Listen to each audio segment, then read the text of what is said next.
Digital Jung, a podcast about living a symbolic life in a technological age. Man cannot stand a meaningless life.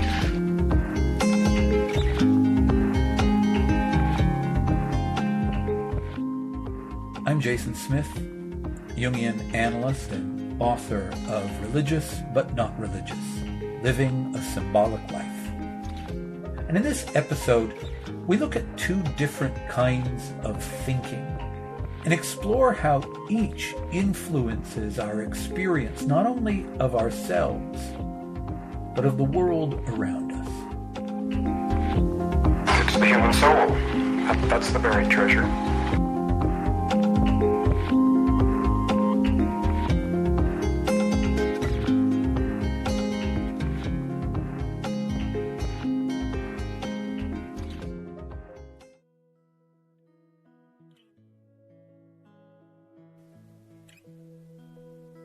Do we ever understand what we think? We only understand that kind of thinking, which is a mere equation, from which nothing comes out but what we have put in. That is the working of the intellect. But besides that, there is a thinking in primordial images, in symbols which are older than the historical man, which are inborn in him from earliest times, and eternally living, outlasting all generations, still make up the groundwork of the human psyche. It is only possible to live the fullest life when we are in harmony with these symbols. Wisdom is a return to them.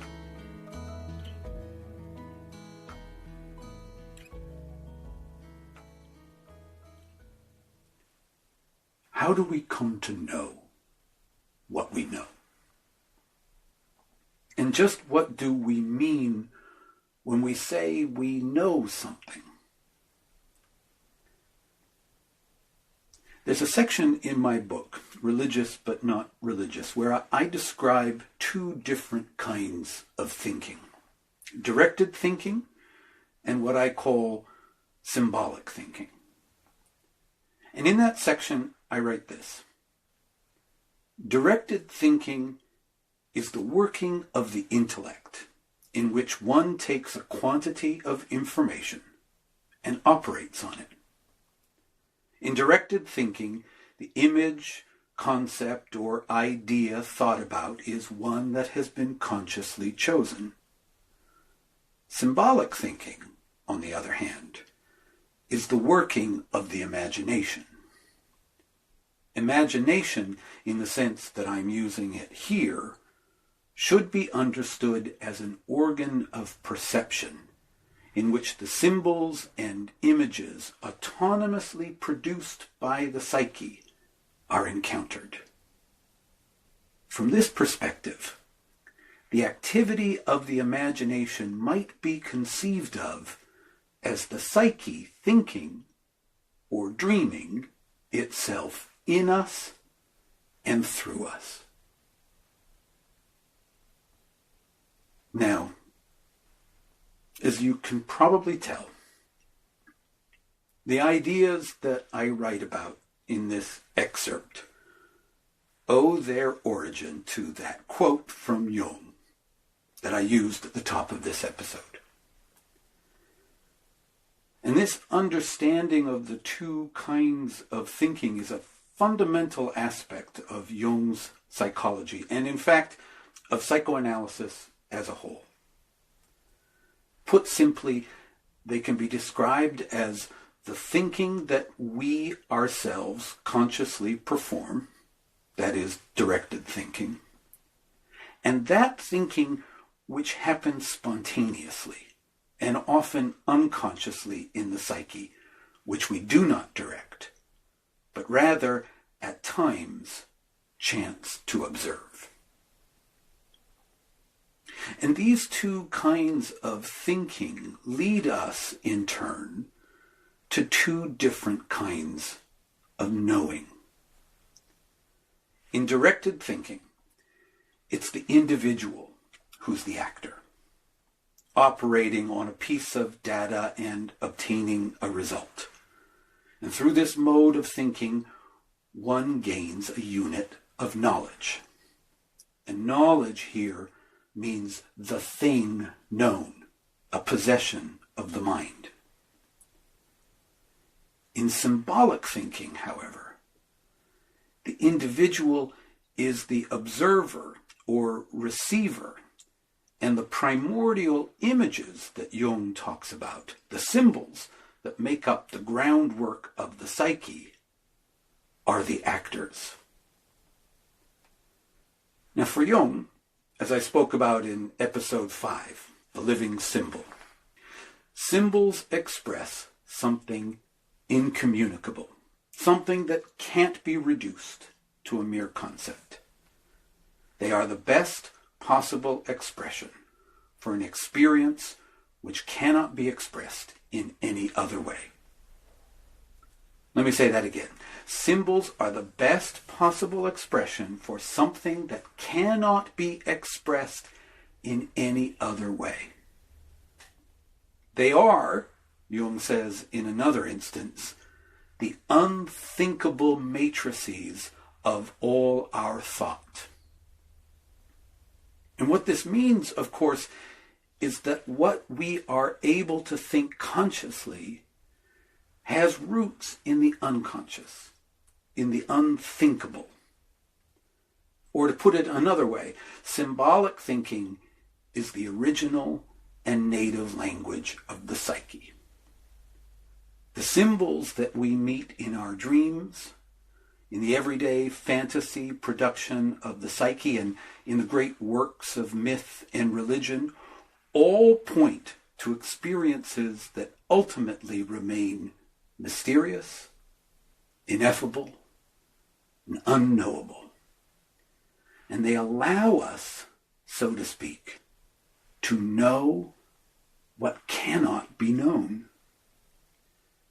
And so in the case of symbolic thinking, knowledge is not something we possess, but rather it takes the form of a relationship into which we enter. That is, we know something the way we might know another person. And this is why Jung talks about being in harmony with symbols and not about understanding them. It's not an intellectual exercise. Through symbolic thinking, the other with which we come into relationship and to which the symbol gives expression always maintains its own center of initiative, its own center of autonomy, and its own independence. And our knowing is always incomplete, always partial, always growing and developing. Both kinds of thinking and both kinds of knowing are important. But for the most part, we tend to see only directed thinking as legitimate. And this is because it lends itself more readily to the practical tasks of life. Problem solving, planning and executing goals, creating systems and measuring outcomes. Symbolic thinking, on the other hand, is often dismissed as unreal or made up because what comes from it is less obviously tangible and has limited or even no utilitarian value. Symbols, Jung reminds us, have little to do with such worldly concerns as buying and selling.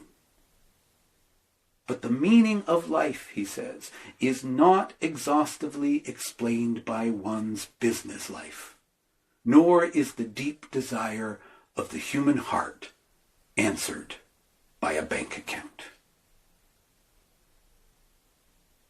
Symbolic thinking, then, and by extension, of course, the living of the symbolic life, is about meaning.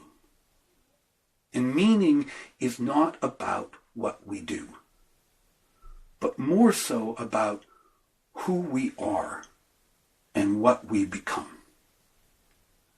And this is a reversal of our usual perspective, and indeed of the values of much of contemporary life. In directed thinking, it's the individual, the ego, or the I that wants to know. In symbolic thinking, it's the symbol that wants to be known. Through directed thinking, we shape and transform our world, while through symbolic thinking, we ourselves become the ones that are shaped and transformed. And so the work here is not one of calculating or strategizing, but of perceiving, learning to see. I noted earlier that the organ of perception in this case is the imagination, and that this is the faculty by which we come to know the spontaneous and autonomous self-expression of the psyche.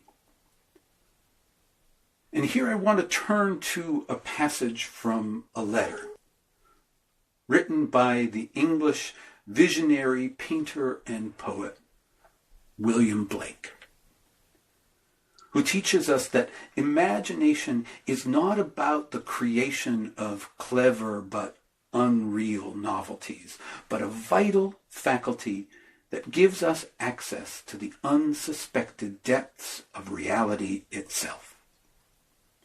So here's what he says.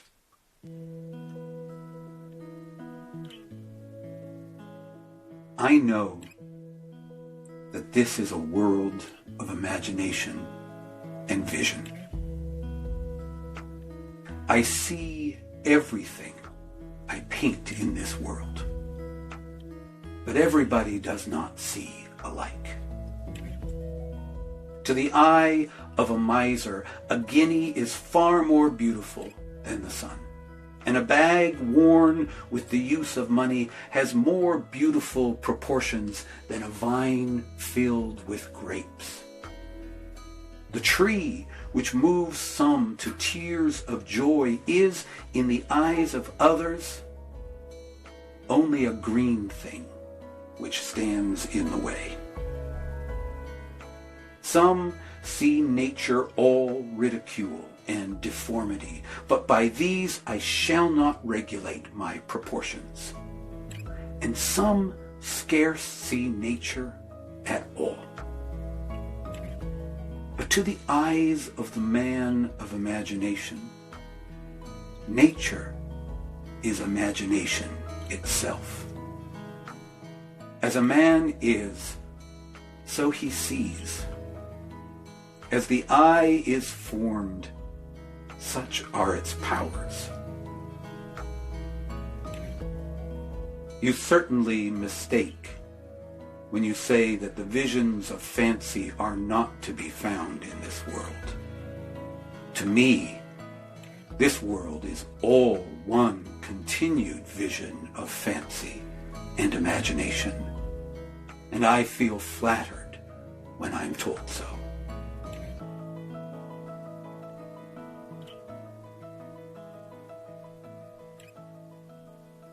As we are,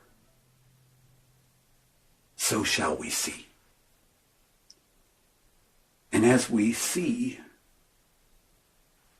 so shall we know. But for Blake, this doesn't mean that we impose our categories on external life, that we merely project our subjective experience onto the blank screen of the world. Through the eyes of the person of imagination, nature is imagination itself, he says.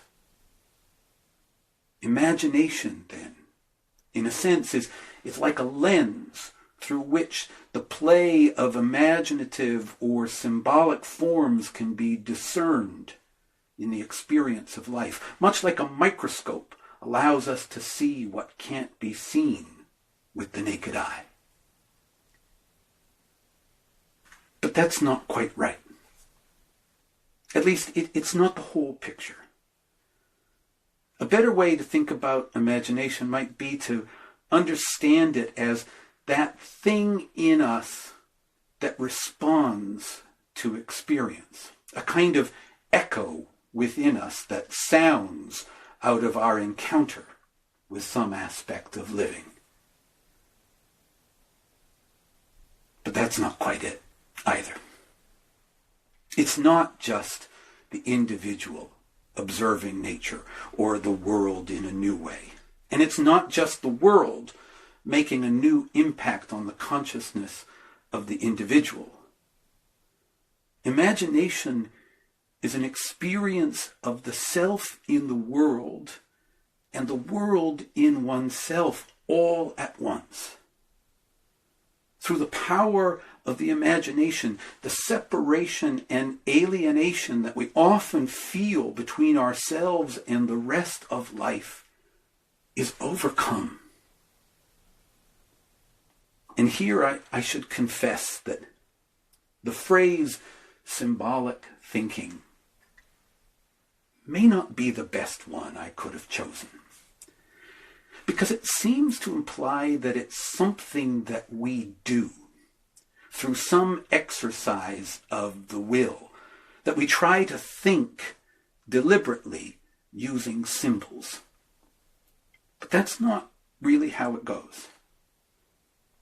If anything, symbolic thinking means suspending everything that we think we know.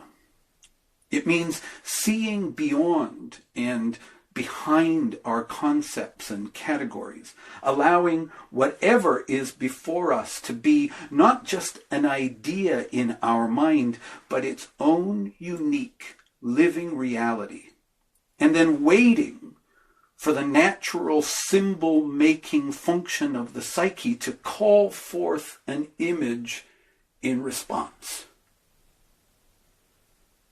In a sense, in symbolic thinking, we place our own being, our imaginative faculties, in the service of some aspect of the world and allow it to speak in us and through us.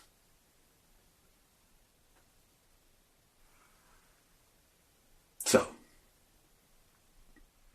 what, you may be wondering, is the point of all of this? What's gained by going through what might very well seem like a whole lot of trouble? Well, a specific answer to that question really depends on you. There is no one answer. What is brought forth in each person's life will depend upon their own unique gifts and dispositions. As one is, so one sees, says Blake. And everything depends on whether we take our particular creative vision seriously. However, there is something general that can be said, and it takes us back to the opening quote from Jung with which we started. It is only possible to live the fullest life, he says, when we are in harmony with these symbols.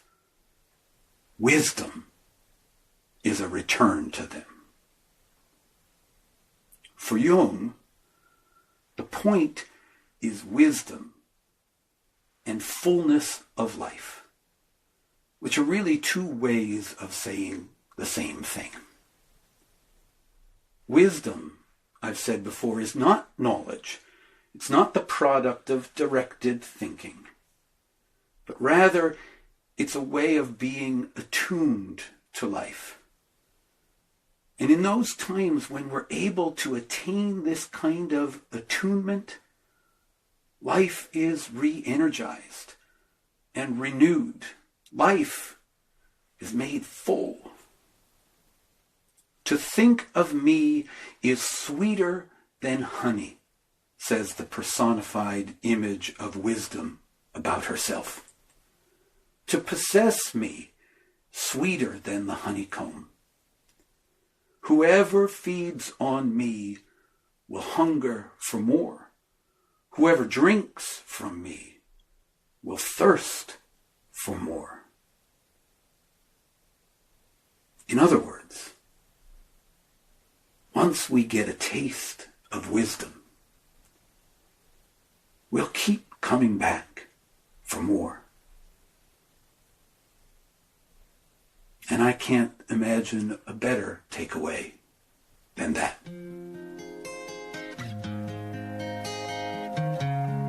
Until next time.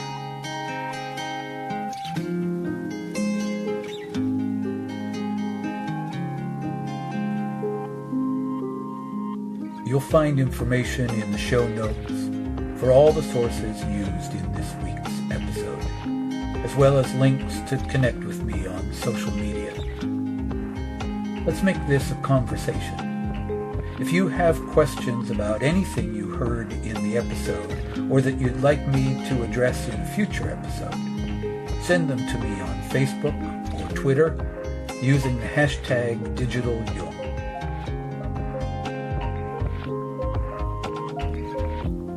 And finally, if you want a deeper dive into the kind of material explored in this podcast, please check out my book, Religious But Not Religious, Living a Symbolic Life, available now from Chiron Publications.